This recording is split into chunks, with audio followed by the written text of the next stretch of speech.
శ్రావంతి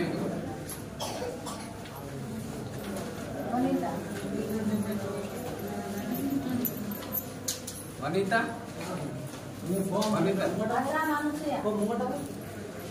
ఆత్ర మనసయ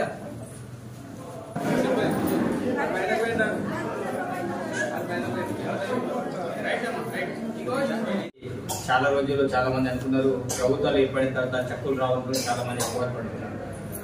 కానీ ఎవరికి ఇలాంటి భయం లేదు. గతంలో ప్రభుత్వ సంక్షేమ పథకాలు యథావిధిగా కొనసాగుతాయి. దాంతోపాటు కళ్యాణ లక్ష్మి చెక్కులతో పాటు మేము ఆ రోజులో కొన్ని హామీలు కూడా మనకు జరిగింది.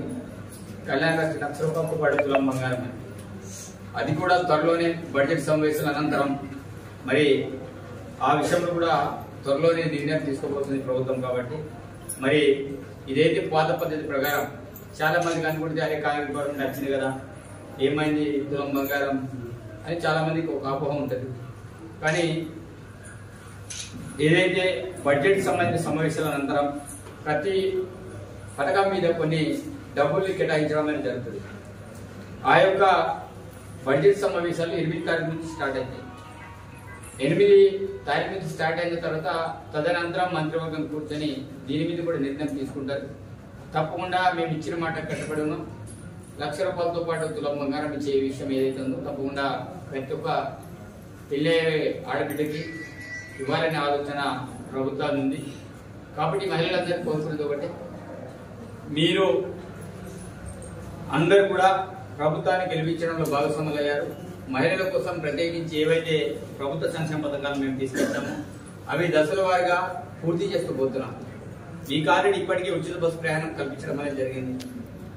దాంతోపాటు హెల్త్ విషయంలో 10 లక్షలకు సంబంధించిన హెల్త్ ఇన్సూరెన్స్ ని మేము స్టార్ట్ చేశాం.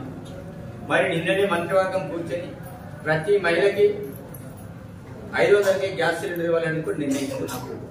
కాబట్టి త్వరలోనే మీకు గ్యాస్ సిలిండర్ 500కి ఇవ్వబోతున్నాం. దాంతోపాటు 200 యూనిట్ల ఉచిత విద్యుత్ మీ అందరికి ఇవ్వబోతున్నాం. కాబట్టి దశల వారీగా మేము అన్ని కూడా కార్యక్రమాలు చెబుతున్నాం. కాబట్టి మీరందరూ కూడా ప్రభుత్వ సంక్షేమ పథకాల విషయంలో ఎవరు కూడా ఆందోళన చెందాల్సిన అవసరం లేదు.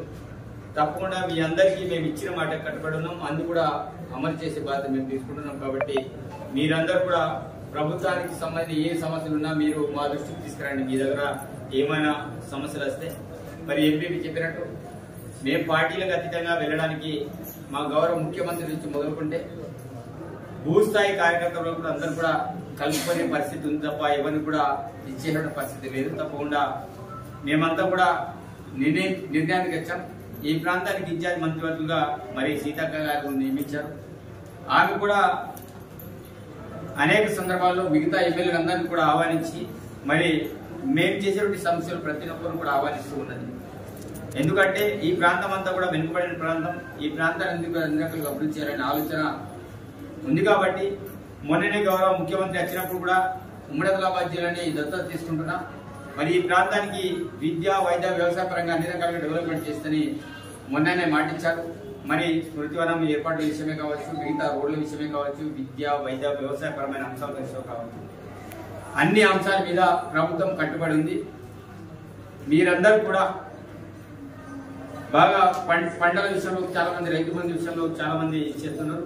ఈ మంత్ లాస్ట్ కల్లా అందరికీ కూడా రైతు బంధు పడుతుంది. దానిలో కూడా మీరు ఎవరికి ఆందోళన చెందాల్సిన అవసరం లేదని మీరు మీ ఊర్లలో కూడా పోయి చెప్పండి. ప్రభుత్వం చెప్పిన మాట చేస్తుందనే విషయాన్ని మీ గ్రామ స్థాయిలో అందరూ కూడా తెలియజేస్తూ మీ అందరికీ ఇచ్చినటువంటి చెక్కులు ఇది ఇమ్మీడియట్ మీరు పోయి ఆ డబ్బులన్నీ కూడా డ్రా చేయండి.